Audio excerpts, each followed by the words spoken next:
Catalunya viu immersa en una espiral de decadència a tots nivells, però en l'àmbit cultural el decaïment s'agreuja. I no, quan parlem de cultura no parlem només de programació, subvencions o gestió administrativa. Parlem també i sobretot de la continuïtat històrica del nostre poble. Una nació sense estat, sense control institucional real i propi, sense domini lingüístic en l'àmbit públic, sense autoestima col·lectiva. Per això és tan important garantir la continuïtat i el reforç del Centre d'Història Contemporània de Catalunya, un instrument clau per divulgar el nostre recorregut vital com a nació i esmenant la totalitat aquells que voldrien esborrar o reescriure el passat i present del nostre poble. L'entorn en el que sobreviu la cultura catalana no és neutral ni fortuït. El setge és constant i no emana de cap procés natural, sinó de la voluntat explícita de l'estat espanyol per anorrear-la. Fa segles que la nació castellana malda per assimilar el nostre poble. Els postulats del decret de nova planta, vigents avui dia gràcies al Tribunal Constitucional i als diferents governs espanyolistes que investeix el processisme, hem de sumar-hi la pressió de la creixent multiculturalitat que posa en risc la pervivència del que som i el llegat que durant generacions hem transmès i custodiat. El menyspreu absolut cap a les nostres expressions culturals més genuïnes i singulars, ho hem vist amb l'intent de desprestigiar la Diada de Sant Jordi, no és espontani ni gratuït. Forma part d'una estratègia orquestrada que pretén arrabassar-nos l'orgull de ser catalans, despersonalitzant-nos i afeblint-nos. Quan parles de recatalanitzar el país, de retornar-lo a la normalitat natural, et diuen supremacista. Els supremacistes són i seran sempre els qui ens han descatalanitzat amb fusells, decrets i allaus immigratoris. Molts segles abans que ningú celebrés el Dia del Llibre, els catalans ja n'arboràvem la bandera de Sant Jordi, un símbol històric i militar que presidia les conquestes que els nostres exèrcits materialitzaven. Sant Jordi és el nostre patró, perquè ens hem forjat com a poble sota la seva creu vermella. Cap Eduardo Mendoza podrà canviar-ho mai, això. L'escomesa dels qui ens voldrien esborrar del mapa i residualitzar-nos a la nostra pròpia terra per impedir cap moviment nacional d'alliberament no s'atura, però el glatí del nostre poble tampoc.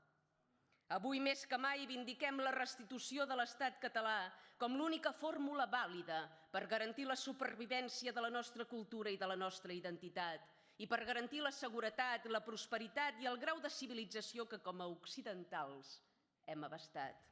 Visca Sant Jordi, visca Catalunya i mori el drac. I per posicionar-se sobre les...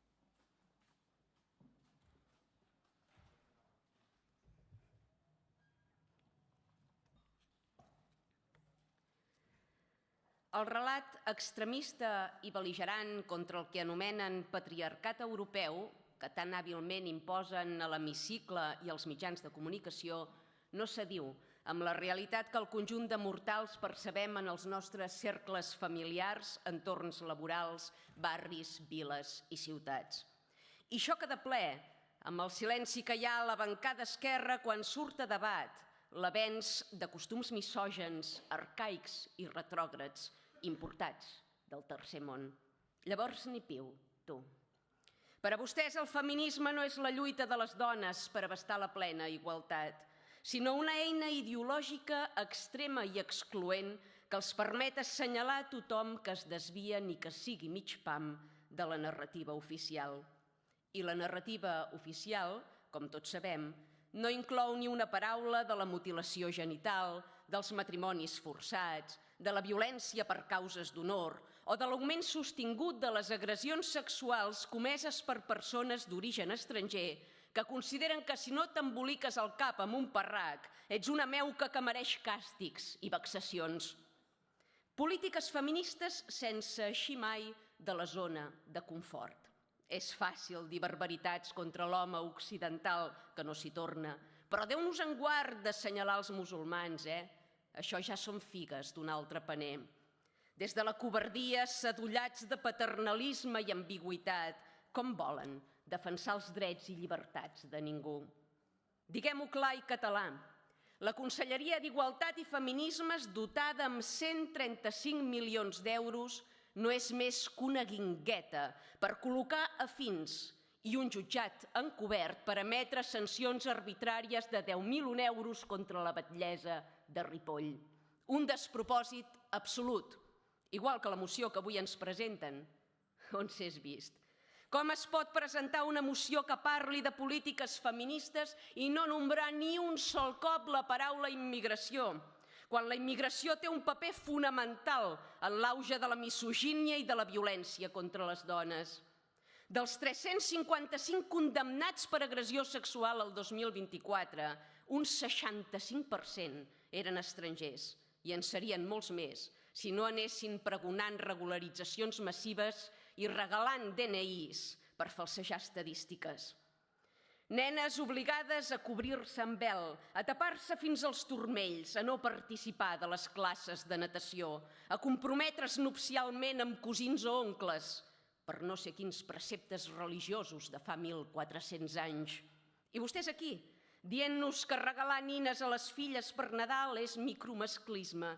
Es pot ser més cínic, es pot ser més hipòcrita. La Conselleria d'Igualtat i Feminisme té 5 direccions generals, una subdirecció específica per als homes, 3 organismes adscrits, un observatori, tots excàrrecs dels seus partits.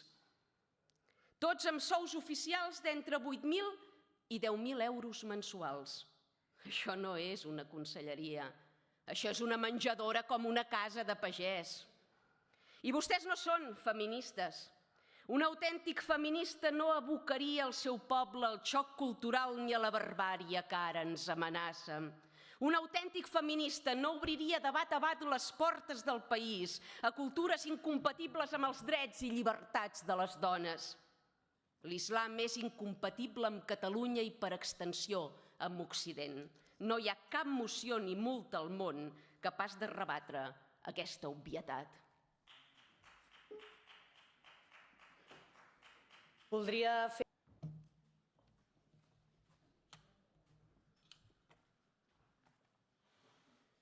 Bé, diu la senyora Vega que ells sí que coneixen el feixisme perquè els seus avantpassats el van patir en carn pròpia.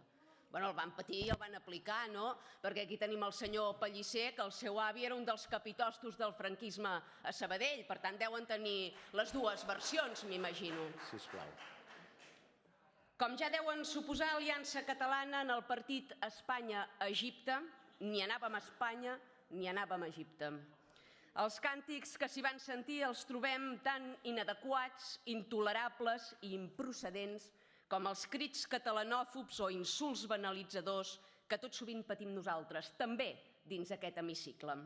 A diferència d'altres formacions d'esquerra i de dreta, els integrants d'Aliança Catalana condemnem sempre els comportaments irrespectuosos i ofensius. No necessitem relativitzar res per conveniències polítiques ni mirar cap a una altra banda en funció de qui sigui la víctima. Ara bé, que vostès elevin aquests comportaments inacceptables a la primera posició del podi pel que fa a la violència en l'esport és, a part d'una exageració, una incongruència. De 1.681 propostes de sanció tramitades a la Comissió Espanyola contra la Violència, el Racisme, la Xenofòbia i la Intolerància en l'esport, només 40 feien referència a actes racistes i xenòfobs, un 2,3%. Quin interès els mou, doncs, a amplificar aquesta anècdota? No els veig pas tan acalorats ni indignats, quan qui pateix els insults som els catalans. Quants cops s'han produït queixes i denúncies oficials per càntics com puta Catalunya o putos catalufos, sense que vostès correguessin a redactar mocions? No han presentat aquesta moció perquè tinguin voluntat ni disposició de combatre l'odi. El que tenen és necessitat.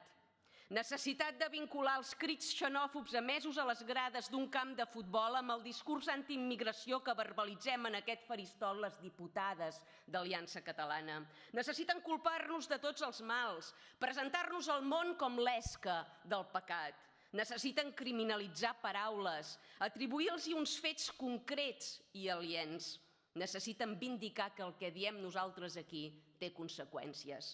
I sí que en té de conseqüències, sí. Però no les veurem a cap camp de futbol, creguin-me, les veurem a les urnes.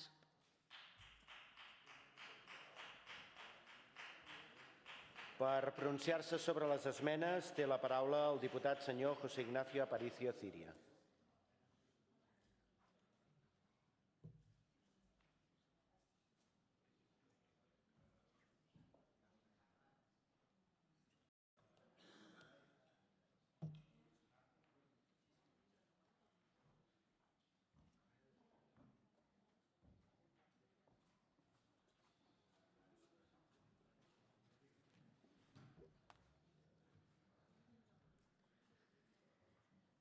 Mesures lògiques, assumibles i compartides pel nostre grup parlamentari. Hi donarem suport. El que ens escama és com pot ser que no ho apliquessin quan governaven? I què els fa pensar que un govern unionista que no sap pronunciar Navarcles o Lleida s'erigirà en defensor de la nostra dissortada llengua, encara que sigui en l'àmbit esportiu?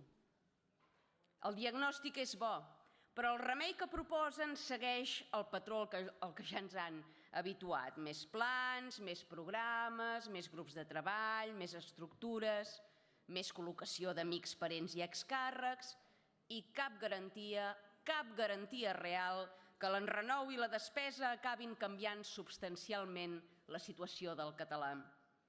El català no recula perquè ens faltin plans, El que ens falta són parlants. I lleis. Lleis que en comptes de demanar quotes o suplicar coexistències garanteixin el domini i la necessitat del català. No podem limitar-nos al fomentar, impulsar, promoure, de sempre. Hem de passar a l'ofensiva. Necessitem imposar condicions, vincular els recursos públics a obligacions concretes, estipular normes d'obligat compliment. Tota entitat que rep diner públic ha de funcionar en català. I això no pot ser un objectiu a mig o a llarg termini, sinó un requisit imprescindible, que per a quan ho necessitem? Per abans d'ahir. Les subvencions públiques són per servir al país, i el país té una llengua pròpia i natural que cal respectar, blindar i utilitzar. El que es financia amb recursos de tots ha de respondre a l'interès general de Catalunya.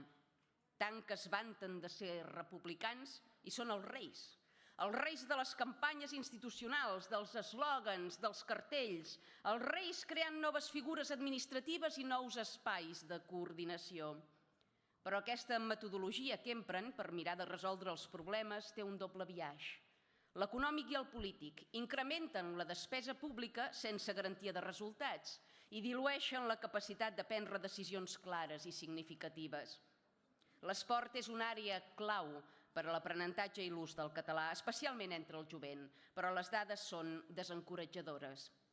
El 75% de les interaccions en l'oci i l'esport fora de l'àmbit lectiu són en castellà. I només el 36% dels entrenaments de futbol es duen a terme emprant eminentment la llengua catalana. La manca de referents en català a l'esport d'alt nivell, deguda en bona part a les obligacions contractuals amb sponsors, limita la normalització i expansió de la nostra llengua. I vostès esperen que ho resolgui una formació política que s'ha girat d'esquena a les seleccions catalanes, que nega el dret dels nostres esportistes a competir internacionalment sota el seu propi himne i la seva pròpia bandera? El PSC no ha tingut recança a l'hora de votar en contra de partides específiques de 5 milions d'euros destinades a la promoció i reforç del català a l'esport. Com pensen potenciar una llengua que recula als patis i als vestidors? Retallant recursos? No ens enganyem, l'especialitat i la prioritat del PSC i també la dels processistes que l'apuntalen no és la pervivència de la nostra llengua ni de la nostra nació, és l'equilibrisme electoral. Els socialistes són presoners de la seva pròpia base de votants. Per no incomodar certs sectors del seu electorat, obtusament anticatalanistes, opten per l'ambigüitat, la defensa d'un suposat bilingüisme amable, Tots sabem que amb amabilitat o sense, el bilingüisme residualitza i mata el català. El lleure i l'esport són els darrers espais de socialització on la nostra llengua té una oportunitat de fer adeptes. Si no estipulem obligacions fermes, recursos tangibles i un reconeixement de la sobirania esportiva catalana, perdrem pistonada també en aquest àmbit. No necessitem una llei que pensi en tothom ni que quedi bé en tothom. Necessitem un govern que cregui en Catalunya i en el català, que no percebi la nació ni la llengua com a mers obstacles electorals a gestionar. Els recomano que superin aquest complex que tenen i que treu al cap recurrentment a les mocions i proposicions de llei que ens presenten. Deixin de justificar el català en termes de convivència, cohesió. El català no necessita justificacions de cap mena. Per alguna cosa és la llengua natural i pròpia de Catalunya. El dia que s'ho creguin, deixaran d'investir espanyolistes. Bé, diu Vox que l'espanyol és una llengua de Catalunya perquè són les persones i no els territoris els qui determinen l'idioma natural dels països. L'àrab és una llengua espanyola, senyors de Vox? Perquè hi ha milers de descendents de marroquins amb DNI espanyol que tenen com a llengua materna l'amazic o l'àrab. I com que Espanya no en té ni idea de controlar les seves fronteres, es poden trobar que d'aquí unes dècades la llengua materna majoritària dels habitants d'Espanya sigui l'àrab. Serà una llengua espanyola, llavors, l'àrab? O quan li toqui a Espanya i no estiguem parlant de Catalunya, la llengua nacional la determinaran els territoris i no les persones. Coherència, si us plau.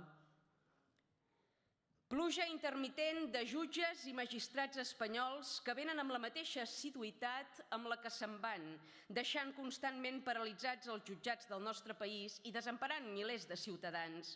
I per acabar-ho d'adobar, el govern del país veí, en connivència amb algunes formacions processistes avui presents aquí, aprova una reforma integral de l'estructura dels jutjats que ningú havia sol·licitat i que ningú convenç. En paral·lel, això sí, a l'obligatorietat de passar pel tràmit dels anomenats mitjans adients de resolució de conflictes. I no és que estiguem en contra de resoldre conflictes de manera fluida i barata, no. Del que estem en contra és d'obligar algú que té la casa ocupada o que no rep la pensió alimentària dels fills perquè no disposa de conveni signat a fer un viacrucis d'improbable resultat abans de poder-se acollir a la tutela judicial i resoldre, per tant, la seva situació de vulnerabilitat. En aquests casos s'endarrereix la resolució i, per tant, el patiment de la part demandant. N'estem tips que l'administració catalana percebi els ciutadans com borinots empipadors i no com clients a fidelitzar. No podem allargar ni eternitzar procediments que prorroguen situacions injustes i que generen indefensió. El dèficit de jutges, la lentitud a l'hora de resoldre casos i l'allau de peticions fruit de l'augment significatiu d'actes delictius i violents col·lapsen la judicatura. Passin, agafin tanda i seguin, perquè amb les regularitzacions massives que el socialisme pregona no sembla que hagin de baixar les ràtios dels jutjats. O sí? Regularització que, per cert, ha estat aprovada el 2026 perquè Junts va avalar la tramitació de l'ILP l'any 2024.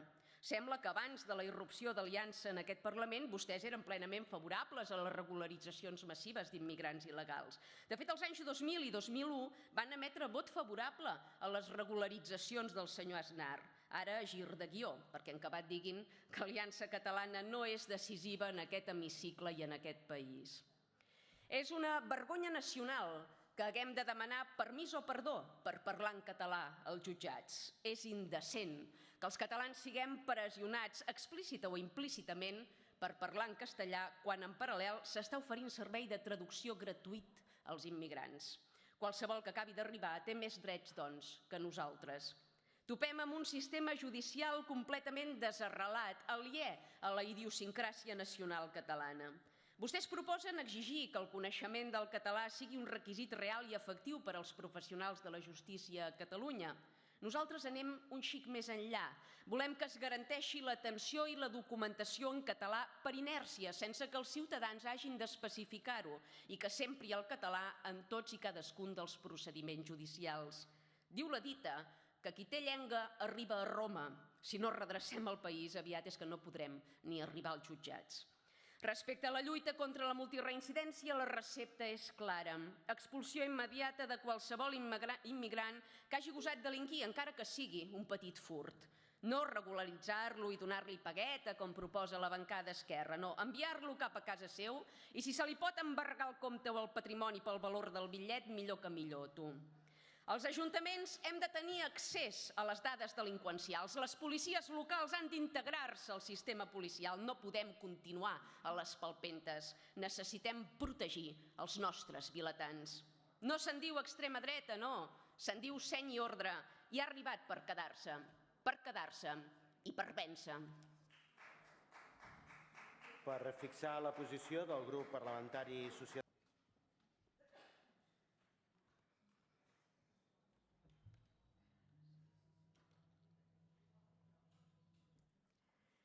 Una diputada socialista ha dit fa un moment que jo no havia trepitjat un jutjat en ma vida perquè, segons ella, tothom avala la reforma integral de l'estructura dels jutjats.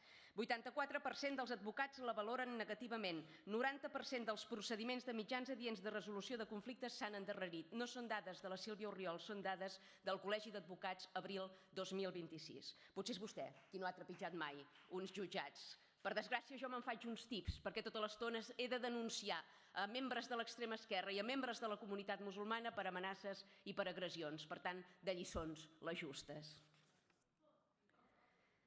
Arrabassar fills a famílies catalanes pobres en comptes d'ajudar-les i tutelar adults estrangers que fingeixen ser menors i que tenen pares al Marroc. Sembla que aquest és l'objectiu del sistema de protecció de la infància a mans del socialisme que ens malgoverna. Un sistema que amb penes i treballs trampeja el col·lapse diari, sense planificació i sense recursos suficients. Ho dèiem ahir. O apostem per un estat del benestar que garanteixi serveis de qualitat als contribuents, o reformulem la nació catalana i la inscrivim al llistat internacional d'ONGs, però tot alhora no pot ser. 13 d'abril del 2026. Un pederasta del Raval accepta 83 anys de presó. La víctima, una nena de 12 anys tutelada per la Direcció General d'Atenció a la Infància i l'Adolescència. El govern de la Generalitat, que presumptament l'havia de protegir d'un entorn familiar precari, la va autoritzar a viure amb un adult de 25 anys quan ella en tenia 15. Un adult que la va violar i prostituir. No, no és cap anècdota, ni cap relat fantasiós de la suposada extrema dreta independentista. És la realitat que vostès provoquen amb la seva irresponsabilitat i amb la seva arrogància. Suposo que de tant defensar i blanquejar l'islamisme n'han acabat comprant el marc mental fins al punt de considerar lícita i normal la convivència entre una menor i un adult.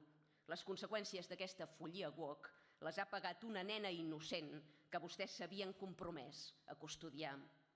En una operació llampec decideixen que la millor manera de minimitzar la malversació de fons públics en adjudicacions irregulars, xifrada en més de 2.000 milions d'euros, i els creixents escàndols d'abús sexual infantil, és canviar de cicles.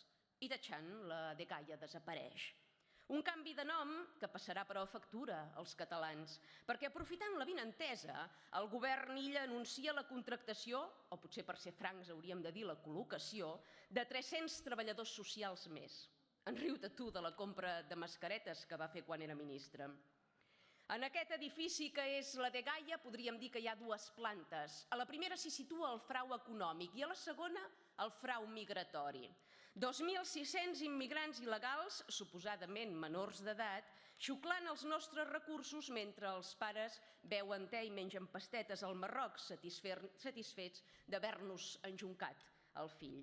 I 3.500 immigrants il·legals més que ja són, diguéssim, a la fase d'extutelats, cobrant la pagueta corresponent i fent transferències regulars, perquè el te i les pastetes, abans mai descuidat de dir-ho, les hi posem nosaltres. El 78% dels menes reconeixen que han consensuat amb els progenitors la seva aventura migratòria, un pla familiar perfectament dissenyat perquè els contribuents catalans paguem la festa. El 55% admet que els seus pares no els acceptarien de tornar de casa sense que resolguin prèviament la situació econòmica de la unitat familiar. El 2024, la Fiscalia va practicar 356 proves d'edat als menes de Catalunya, determinant que no eren menors. 356 adults que vostès van permetre que dormissin amb menors als centres que gestionen.